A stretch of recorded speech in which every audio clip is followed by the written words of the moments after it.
Hello दोस्तों, नमस्कार। SMKC channel में मैं आप सभी लोगों का दिल से बहुत बहुत स्वागत करता हूं। दोस्तों, इस वीडियो को स्टार्ट करने से पहले आज के दिन के पहले दो इंपॉर्टेंट वीडियोस को जरूर स्टडी करना। इन दोनों वीडियो की लिंक आपको नीचे डिस्क्रिप्शन बॉक्स में मिल जाएंगे। फर्स्ट टाइम अगर विजिट किया तो इस चैनल को सब्सक्राइब भी कर लेना, बेल आइकन को हिट करना। अगर आप चाहो तो फ्री स्टॉक मार्केट क्लासेस इस चैनल को भी सब्सक्राइब कर सकते हो। इसका लिंक ऊपर आई बटन पे या नीचे डिस्क्रिप्शन बॉक्स में मिल जाएगा। चलिए दोस्तों, फिलहाल इस वीडियो को स्टार्ट कर लेते हैं। दोस्तों, अभी हम लोग आ चुके हैं बिल्कुल हमारे नॉर्मल स्क्रीन के ऊपर। एंड दोस्तों, यहाँ पे अगर मैं बात करूँ, एक बहुत बड़ी ब्रेकिंग न्यूज़ हम लोग को यहाँ पे देखने को यहाँ पे मिल चुकी है। एंड दोस्तों, वो ब्रेकिंग न्यूज़ है एचडीएफसी बैंक से रिलेटेड। यस, एचडीएफसी बैंक ने दोस्तों एक बहुत बड़ा, हम लोग कह सकते हैं एक बहुत बड़ी चाल चली है, जिसके चलते HDFC bank already number 1 position तो रिटेन करता ही है, बट और भी उनका नंबर 1 पोजीशन स्ट्रांग हो जाएगा। एक बहुत बड़ा मेगा पार्टनरशिप एचडीएफसी बैंक हम लोग को करते हुए देखने को यहाँ पे मिल रहा है। एंड दोस्तों, वो पार्टनरशिप उन्होंने यहाँ पे की है इंडियन पोस्ट के साथ। अभी इंडियन पोस्ट की अगर मैं बात करूँ दोस्तों, भारतीय डाक की अगर मैं बात करूँ, तो मैं आपको यहाँ पे बताना चाहूँगा इससे रिलेटेड कुछ इंपॉर्टेंट बातें, क्योंकि बहुत सारे लोगों को भारतीय डाक से रिलेटेड बहुत ही कम जानकारी यहाँ पे हो सकती है।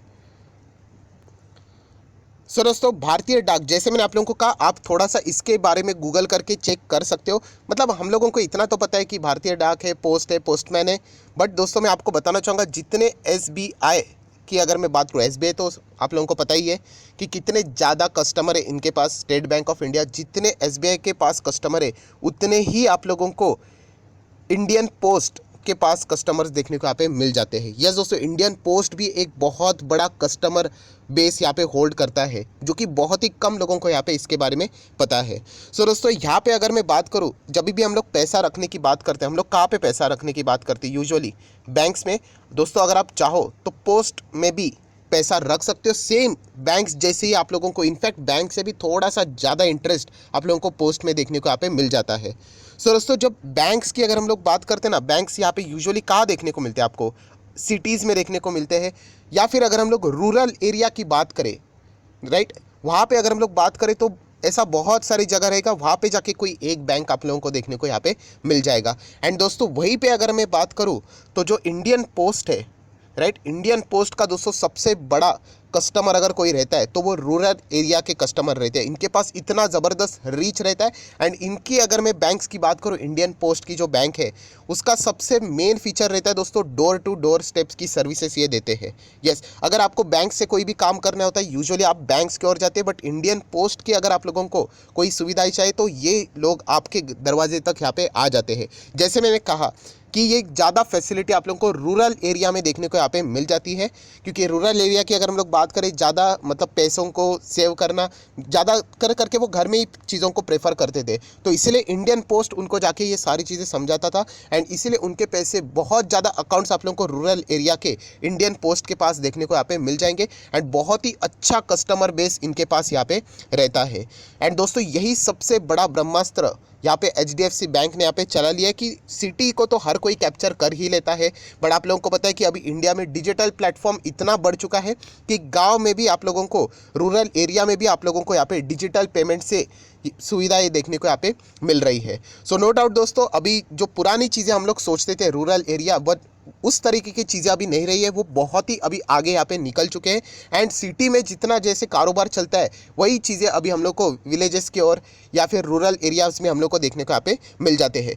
वहाँ पे इतना बड़ा कस्टमर बेस दोस्तों अभी भी पेंडिंग है। एंड इसीलिए एचडीएफसी बैंक उस कस्टमर बेस को कैप्चर करना चाहता है। अभी जैसे मैंने कहा कि बैंक्स डोर टू डोर नहीं जा सकते हैं, राइट, उसके लिए बहुत बड़ा नेटवर्क आप लोगों का होना चाहिए।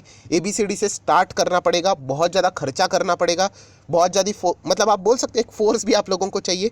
तो उन्होंने क्या कर लिया कि खुद का कुछ यहाँ पे किया नहीं, उन्होंने पार्टनरशिप कर दी इंडियन पोस्ट के बैंक के साथ। एंड इनके पास ऑलरेडी वो कस्टमर है, सारी लिस्ट अवेलेबल है दोस्तों। एंड इसके थ्रू अभी वो पार्टनरशिप करके अपना बिजनेस को एक्सपांड यहाँ पे करने वाले हैं। बहुत ही बड़ा ये मास्टर स्ट्रोक मुझे ये नज़र यहाँ पे आ रहा है। एंड यही न्यूज़ हम लोग को देखने को यहाँ पे मिल चुकी है। दोस्तों, जैसे मैंने आप लोगों को कहा कि भारतीय डाक के बारे में आप लोग चाहो तो यहाँ पे रीड कर सकते हैं, विकिपीडिया के ऊपर जा सकते हो। लगभग 167 ईयर पुराना हम लोगों को ये सारा खेल यहाँ पे देखने को यहाँ पे मिलता है। बहुत ही कमाल का परफॉर्मेंस यहाँ पे रहता है। अगर आप इसका एनुअल बजट देखोगे दोस्तों, तो ये लगभग 16,500 करोड़ का एनुअल बजट है इसका।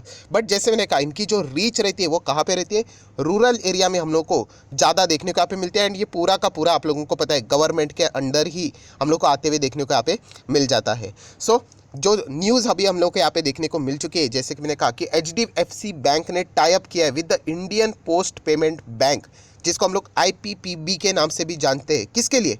To extend the rural reach. खुद से अगर HDFC बैंक रूरल एरिया को कैप्चर करने जाएगी तो पॉसिबल हो सकता है, बट बहुत ज़्यादा खर्चा, टाइम, एनर्जी वेस्ट होगा। इससे अच्छा उन्होंने IPPB को ही यहाँ पे पार्टनरशिप उनके साथ टाई अप यहाँ पे कर लिया है। एंड इसका फ़ायदा HDFC बैंक को डेफिनेटली दोस्तों हम लोग को होते हुए देखने को यहाँ पे मिल जाएगा। सो दोस्तों अभी आप लोग इस आर्टिकल को यहाँ पे पढ़ सकते हैं। HDFC bank has entered into the pact with the IPPB, जो कि इंडियन पोस्ट पेमेंट बैंक अभी हम लोगों ने पढ़ा, to extend its reach to a semi urban and rural area and cater to the latters more than 4 crore customer basis. जो कि आप लोग यहाँ पे मतलब अंदाज़ा लगा सकते हैं कि 4 करोड़ का कस्टमर बेस का अंदाज़ा आप लोग मतलब कितना बड़ा अपॉर्चुनिटी हम लोग को देखने को यहाँ पे मिल रहा है। उसी के साथ साथ दोस्तों आप लोग यहाँ पे देख सकते हैं जो IPPB के जो कस्टमर है उसमें से लगभग 90% आपको रूरल एरिया से बिलोंग होते हुए देखने को मिलते हैं। एंड इसी का मतलब जो फ़ायदा है वो HDFC बैंक मतलब ये जो टाइप है उसका बेनिफिट HDFC बैंक बहुत ही अच्छे तरीके से यहाँ पे उठाने वाला है। सो नो डाउट अफोर्डेबल अगर हम लोग यहाँ पे बात करें मतलब लोन से रिलेटेड अगर हम लोग बात करें, अलग अलग ऑफर्स जो यहाँ पे HDFC बैंक का जो बिजनेस है फाइनेंस से रिलेटेड, तो इससे रिलेटेड सारी चीज़ें यहाँ पे मिलेगी। एंड आप देख सकते हो through its innovative doorstep banking service. So ये बहुत ही कमाल का यहाँ पे प्लान मुझे यहाँ पे देखने को मिल रहा है। इसका फ़ायदा HDFC बैंक को ज़रूर होगा। एंड HDFC बैंक नंबर 1 इसीलिए है क्योंकि आप लोगों को पता है ये रिटेल लोगों को ज़्यादा टारगेट यहाँ पे करते हैं। आप लोगों को पता है रिटेल लोगों का जो लोन रहता है वो कैसे दिया जाता है, बहुत ज़्यादा सिक्योरिटीज़ ली जाती है मैक्सिमम, एंड डिफ़ॉल्ट करने के चांसेस कंपैरेटिवली कम होते हैं as compare to the corporates. Corporate में तो आप येस बैंक क्यों डूबा, वो ज़्यादा से ज़्यादा कॉर्पोरेट्स को लोन देते थे ज़्यादा इंटरेस्ट के चक्कर में, एंड एक ने भी डिफ़ॉल्ट कर दिया तो ऑलमोस्ट बैंक आधा ही ख़त्म हो जाता था। एंड वही हुआ, DHFL ने ही डिफ़ॉल्ट मार दिया जो कि उसके लोन बुक का 10% था, तो वहीं पे आधी बैंक ख़त्म हो गई थी। उसके बाद तो बाकी के तो मतलब लोन्स की बात ही ना करो तो चलेगा। एंड HDFC बैंक रिटेलर्स को ज़्यादा लोन यहाँ पे बांटती है, इसीलिए ये हम लोग को नंबर 1 पोजीशन पे देखने को यहाँ पे मिल रही है।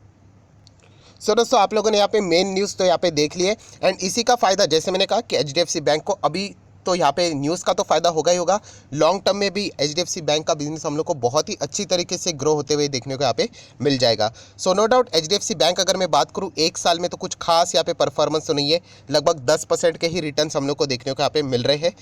बट अगर देखा गया तो फाइनेंस सेक्टर में हम लोग को इतनी तेज़ी देखने को नहीं मिले क्योंकि कोविड के चलते अनसर्टेनिटीज़ रहती है। NPAs अगर बढ़ गए तो कुछ बैंक्स का बिजनेस क्या रहता है, लोन देना, एंड अगर लॉकडाउन अगर वापस लग गया, वापस बिजनेसेस क्लोज हो गए तो NPAs बढ़ने का खतरा रहेगा। इसीलिए बहुत सारे बैंक्स हम लोग को बढ़ते हुए देखने को यहाँ पे नहीं मिल रहे हैं, तो उसमें HDFC बैंक भी हम लोग को शिकार होते हुए देखने को मिला है।